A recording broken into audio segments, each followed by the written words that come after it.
Streaming from Oklahoma's own digital studio, this is OU Football Update, brought to you by Braum's.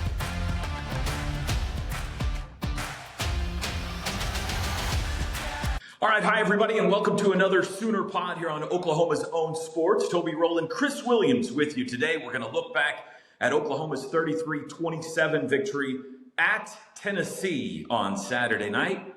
Maybe talk a little basketball too. Probably save that for our next pod. We'll see. But that was a fun one. Please, as always, like and subscribe. It doesn't cost you anything. We get that question a lot. What am I signing up for if I subscribe? Nothing. It changes nothing for you. It just helps us. It helps YouTube know how many people are watching us every week. So please like and subscribe. How are we doing, Chris? We're doing great. You're in Norman, so the podcast studio is open. I mean, it is great in here. There was a butler bringing me water earlier and towel. This is incredible. Looks like you're at the Palace on the Prairie to me. Isn't that cool? Yeah. Look at that. The things you can do in Toby's podcasting spot. We're taping this, by the way, on Monday. I think it's going up on Monday. But getting ready to call the season opener for the OU men's basketball team. So I am in Coach Moser's conference room right now. So this is the practice gym behind me, men's basketball practice gym. Here, I'll take you on a little tour. You go out this door, and there, this is what it looks like. We got Coach Brock Morris out there working with his son right now as the Sooners are getting ready to take the court here in a couple hours. They just finished their walkthrough for the game against St. Thomas, and they've been nice enough to grant me the conference room for 15 minutes. I can't show you everything else that's up out here because it's top secret opponent breakdown information, so we're going to have to just stop this tour right there. Do you have fun in Knoxville? Oh my goodness. Yes, that was amazing. All of it. They know how to put on a game presentation, don't they? From pregame, in-game, heading into the fourth quarter, every single part of it was top-notch at that stadium. I think, now we haven't been to all the venues yet in our year and a half in the SEC. There's several. We haven't been to Alabama, haven't been to Georgia, haven't been to Florida. But of the places that we've been, I think the two places that put on the best show are Tennessee and Oklahoma. I think especially, night games are always a little more electric everywhere you go. But I think a night game at the Palace and a night game at Neyland Stadium are the two best environments that I've seen so far in the SEC. And we have been to LSU, by the way. Now, and it was great, but the theatrics, the fireworks, the coordination, everything that goes into the presentation at Neyland Stadium is top-notch. Like, now, you got to go win the football game. Nobody cares about any of that stuff.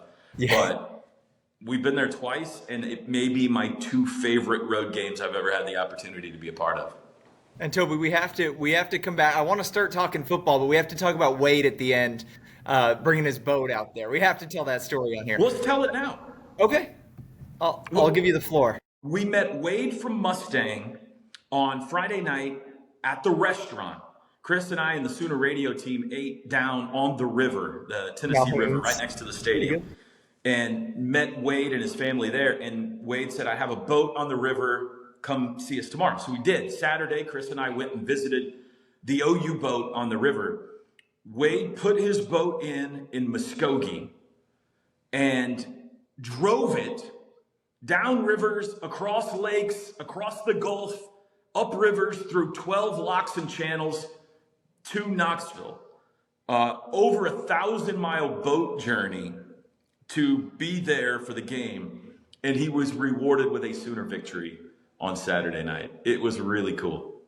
And gave us a grand tour of the boat too, Chris. Yeah, the boat was amazing. 3 bedrooms down underneath, even like a washer dryer on there. And then he said that he plans to take it down to Tuscaloosa. That's how he's traveling to get to the Alabama game in 2 weeks. So, I mean, that was awesome. We asked if we could stay and just ride the boat to Tuscaloosa. He did not grant our request, but that's how much college football means to people in this state. That you would boat all the way from Muskogee, Oklahoma to Knoxville, Tennessee.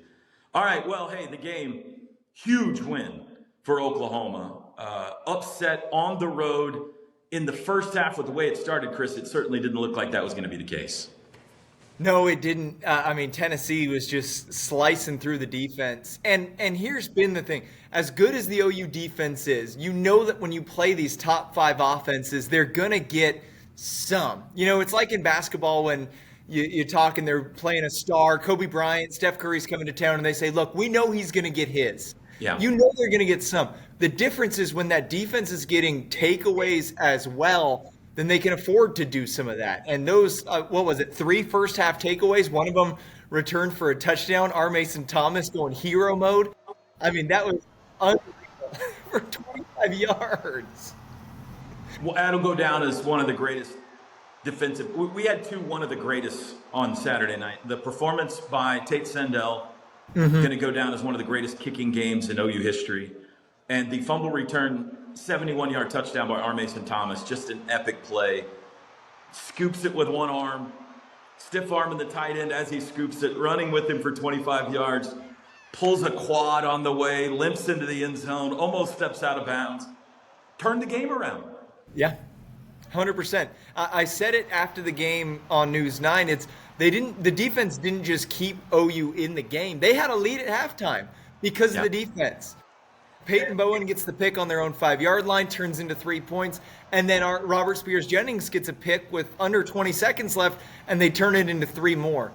I have to admit something, Toby. My eyes have rolled to the back of my head when I've heard Brent Venables say a good kicker can be a weapon.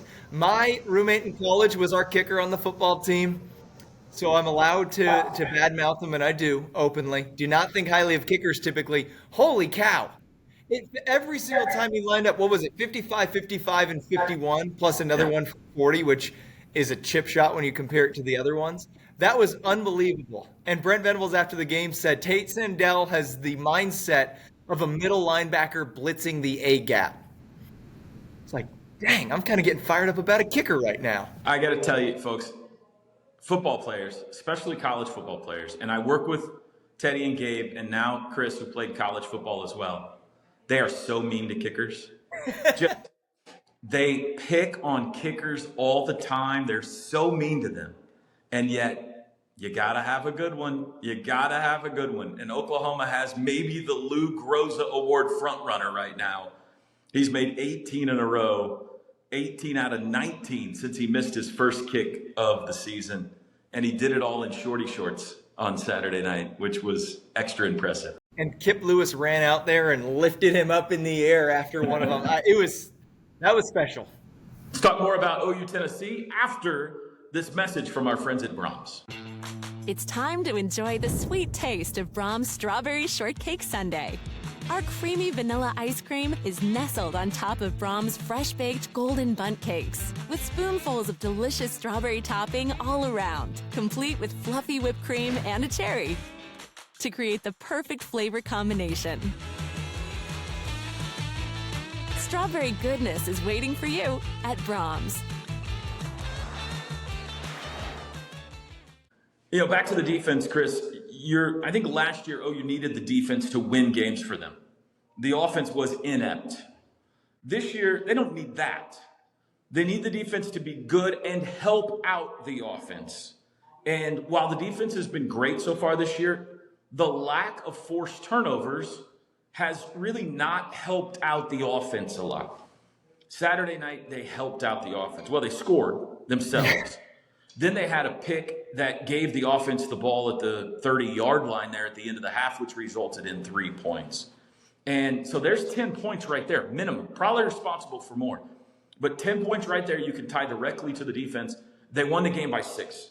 So that's the formula for Oklahoma this year. They've got an average offense. And we'll talk about John Mateer looking better running the football, and Xavier Robinson's coming on, and the offensive line's looking better, all that kind of stuff. The offense is an average offense in the SEC. Probably been a little below average, honestly, most of the year. But the defense is spectacular. And if they could just help out the offense a little bit every game, they might win the rest of them, You score defensively, the statistics are unbelievable at how many times you win that football game. And just for the Sooners in general, takeaways have been a huge tell on if they're going to win or lose. Toby, a couple things. Kip Lewis. I've been high on Kip Lewis since 3 years ago when he was playing just spot duty and special teams. I've been waiting for him to kind of break through this season.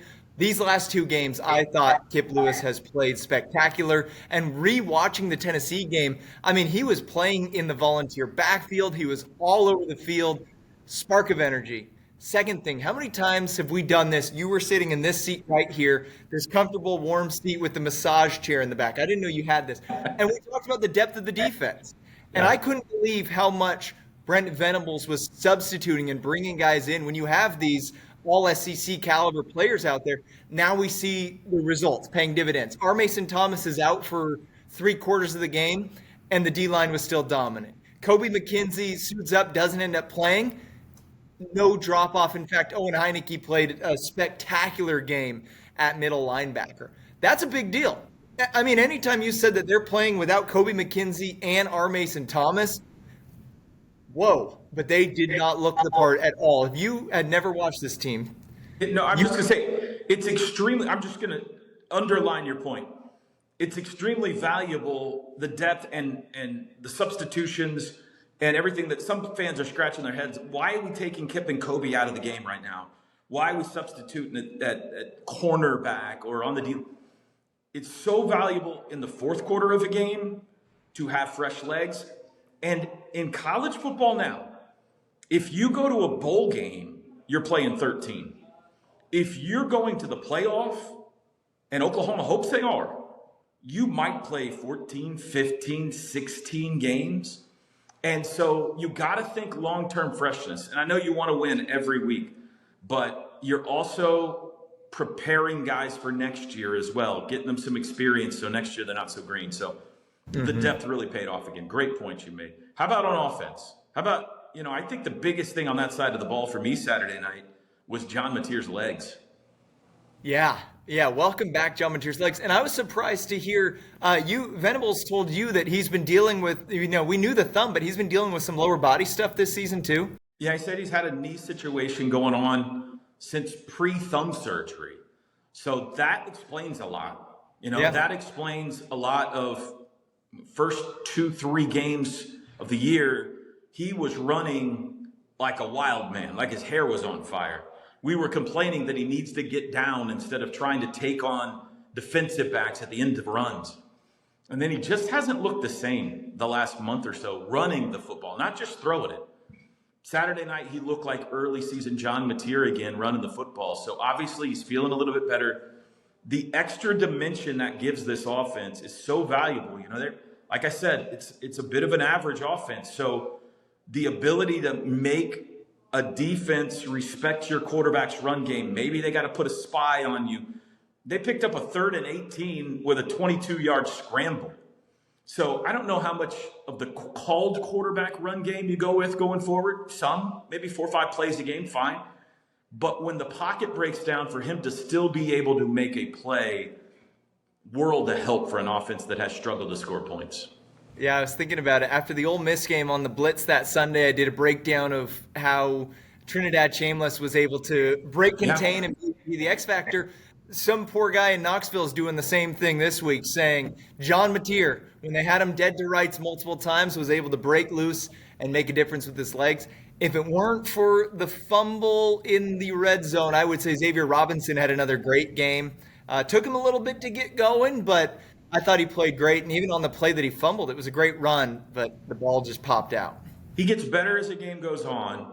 He starts to get into the rhythm of the game. He gets into the rhythm with his offensive line of where the holes are going to be, how the blocking is going to set up. He's powerful. We saw him run over a guy on the goal line. He's faster than people think. We saw him run away from everybody on what would have been his second touchdown of the night if he hadn't gone down. But he has I think his greatest asset is he's got a tremendous feel for the position and where's the hole going to be. Read and react to what a linebacker's doing. And it gets better as a game goes along.